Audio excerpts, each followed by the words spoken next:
Olha só, vamos falar de um assunto que mexe com a imaginação de muita gente, a tal da guerra espiritual. Quando a gente ouve isso, logo vem na cabeça aquelas imagens de anjos, demônios, mas e se a batalha de verdade for muito mais próxima, muito mais pessoal e estiver acontecendo agora mesmo, dentro de nós? Hoje, a gente vai olhar para essa ideia antiga com outros olhos. Essa é uma daquelas perguntas que, sabe, ficam ecoando na cabeça de muita gente, mesmo que a maioria não fale sobre isso em voz alta. E segundo a fonte que a gente está analisando, essa é uma questão humana, vai muito além de qualquer religião. Essa é a narrativa que a gente conhece, né? Quase uma cena de filme. Forças gigantescas lá fora, numa luta cósmica, e a humanidade ali no meio como uma vítima frágil que precisa o tempo todo de proteção. É uma história forte, que chama atenção e, vamos ser sinceros, muitas vezes gera medo. E aqui a gente chega no grande paradoxo. Poxa, se essa guerra toda tá rolando, por que na prática o resultado para tanta gente é cansaço, ansiedade, confusão? Mesmo para quem acredita, para quem busca, parece que alguma coisa nessa conta não fecha. Talvez a batalha não seja bem do jeito que nos contaram. Para entender isso melhor, vamos começar fazendo exatamente isso, questionando essa velha história. Quais foram os resultados reais que essa narrativa trouxe para a vida de quem acredita nela? A fonte que estamos estudando nos convida a fazer essas perguntas, que são bem difíceis, né? Essa visão de mundo mais tradicional, ela gerou mais poder interior ou nos deixou mais dependentes de coisas de fora? Ela nos levou para um amor mais claro, mais consciente, ou para um medo que só se fantasia de fé? Os resultados, os frutos dessa crença, talvez não sejam tão fortalecedores assim. E o mais curioso é que quando a gente olha com um pouco mais de calma para as grandes tradições de Jesus, ao budismo, a gente percebe uma coisa em comum. A realidade de fora sempre foi vista como um espelho de estados internos da consciência. O foco não era um espetáculo lá fora, mas algo que acontece aqui dentro, na mente humana. E então, a gente chega no ponto central, no pulo do gato. E se o campo de batalha não for onde sempre nos disseram? E se a guerra não começar no céu ou no inferno, mas sim dentro da consciência humana? O que a gente vê aqui é uma virada de chave completa. Essa ideia é bem desafiadora porque ela tira a gente daquele papel confortável de vítima e nos coloca como participantes responsáveis.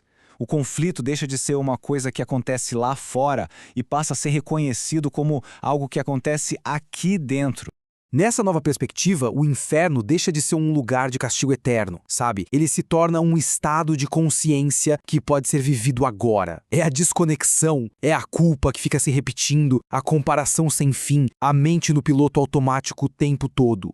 E do mesmo jeito, o céu também vira um estado que a gente pode acessar aqui e agora. É o estado de presença. Sabe aquele momento de alinhamento quando o que a gente pensa, o que a gente sente e o que a gente faz estão em harmonia?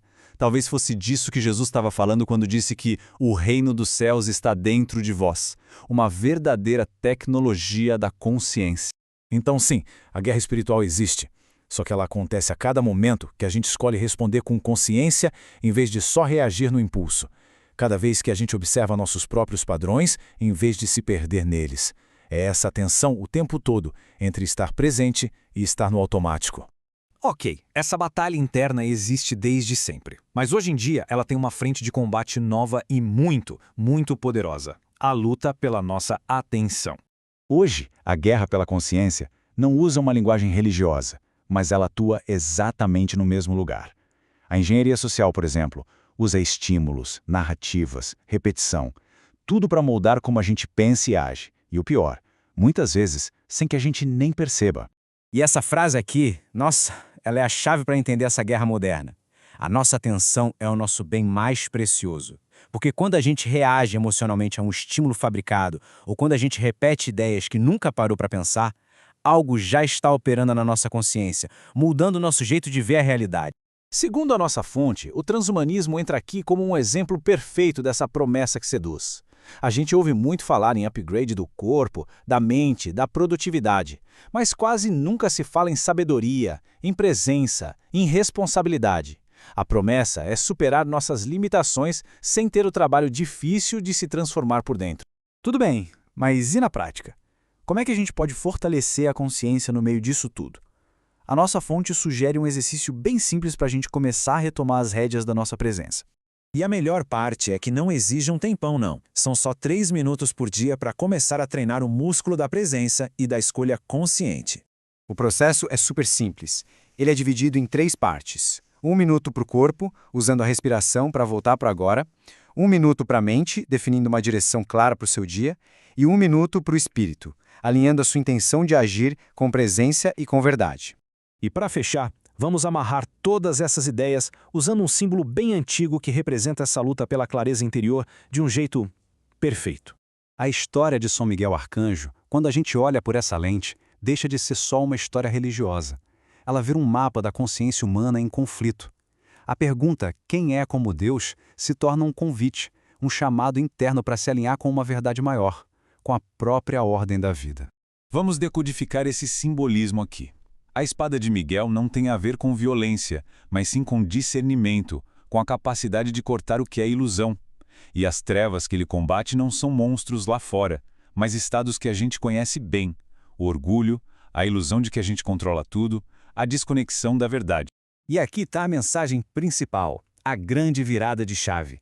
A vitória nessa batalha não vem do medo de lutar contra algo que está fora. Ela vem do trabalho interno de dissolver as nossas próprias ilusões, de escolher a lucidez em vez da sedação.